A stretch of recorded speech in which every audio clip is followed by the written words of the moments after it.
Aujourd'hui, je vais vous parler du brigand Antoine-Joseph Monneuse. Antoine-Joseph Monneuse est né à Marly en 1768 et est mort à Douai le 18 juin 1798.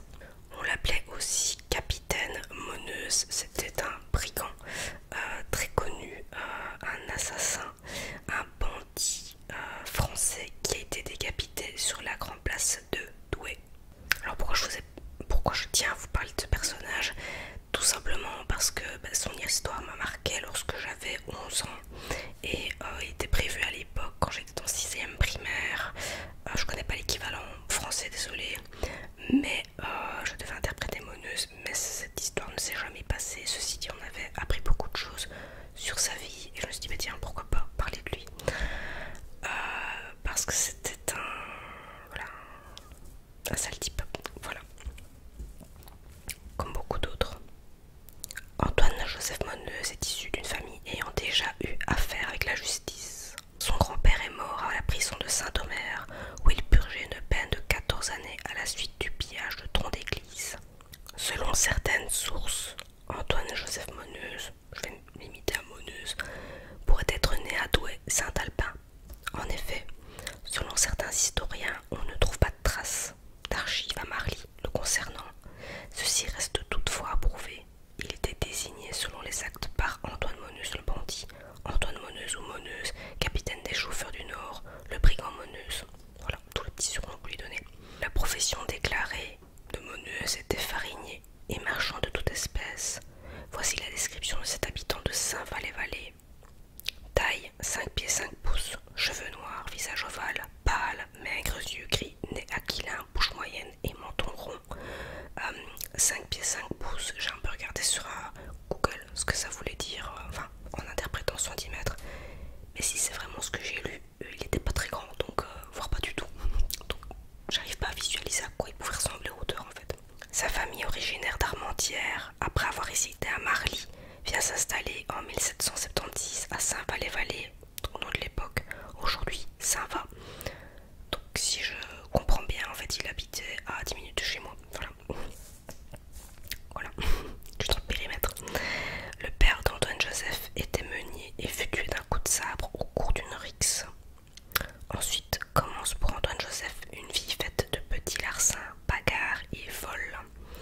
Il se met au service du Lillois François-Marie Salambier, chef des chauffeurs du Nord, avec qui il va apprendre le métier. Il sévit dans le Hainaut belge et dans le nord de la France, à Fény, Roisin, Pavé, Tours, Binge, juste à côté de chez moi aussi, Kévy, Yon, Ciply, Tulin.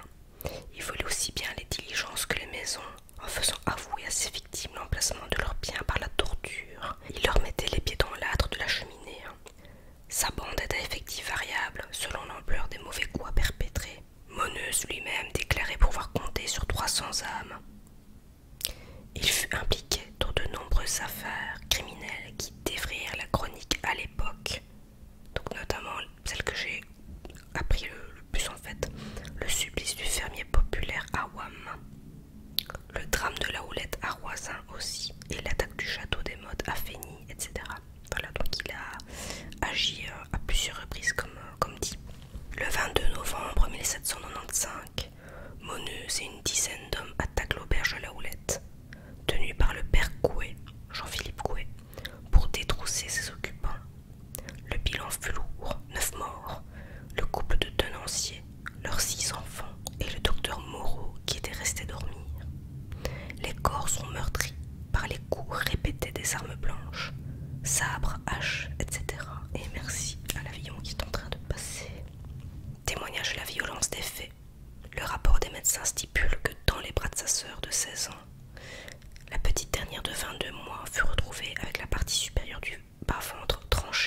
janvier 1796, durant la nuit, excusez-moi si juste au-dessus je vous ai dit 95, je le fais vraiment pas exprès, j'ai tellement pas l'habitude, pourtant je sais que la majorité des personnes qui me suivent sont françaises.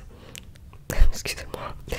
Donc je disais mi-janvier 1796 durant la nuit. Moneuse et une dizaine de complices s'introduisent au moulin de Rombille qu'ils avaient repéré au préalable pour préparer leur coup. C'est la femme de Philippe-Joseph Prudhomme, Jeanne-Catherine, qui est interrogée par les chauffeurs. Il voulait voler une grosse somme d'argent présente dans la demeure, mais la femme nie encore être en possession de l'argent. Ils soulevèrent alors ses jambes et les lui plongèrent dans les flammes. Elle perdit alors connaissance. Les brigands décident de partir avec, pour seul butin, quelques victuailles. Super. Ça valait vraiment ça. Le notaire Long. Le 9 novembre 1796, Moneuse et sa bande, dont Nicolas Gérin, perpètrent un vol crapuleux en la demeure du notaire Léon à Villepomerol. Ils ligotèrent sa femme, son enfant et sa servante. Après avoir obtenu les aveux du notaire sur les emplacements de son argent, les brigands le virent quand même passer au feu. Il fut placé sur une chaise avec ses jambes dans le feu, ce qui lui brûla gravement la plante des pieds jusqu'à ce que l'homme puisse à peine respirer, sans grand résultat. Il fut dénoncé et capturé à l'auberge Allard de Petit-Quévy, ainsi que Nicolas-Joseph Gérin, Alexandre Buisseret et le cabaretier. Ils furent d'abord écroués à la prison cantonale d'Asquilly. Ensuite, le jugement de Moneuse ainsi que de ses complices. On dit qu'il a été jugé à Mons, aujourd'hui en Belgique, mais qui à l'époque de la Révolution et sous l'emprise faisait partie du département de Jemappes. En fait, c'est toutes des régions dans lesquelles j'ai grandi, donc c'est ça que ça m'interpelle. Après 9 mois d'instruction, le 20 Brumaire en 6 de la République, 10 novembre 1797, il fit appel de l'arrêt de mort prononcé à Mons et fut jugé à nouveau auprès de la cour d'appel du Nord à Douai, où son jugement fut confirmé. Il eut de nombreux lieutenants qui n'avaient rien d'enfant de cœur, bien au contraire, certains étaient pires que leur chef, dont Barthélemy Sausset, Jean-Joseph Troignon, originaire de la Flamandrie, mort mystérieusement en prison début 1795. François dit Lamouche, décapité à Mons en 1807. Nicolas-Joseph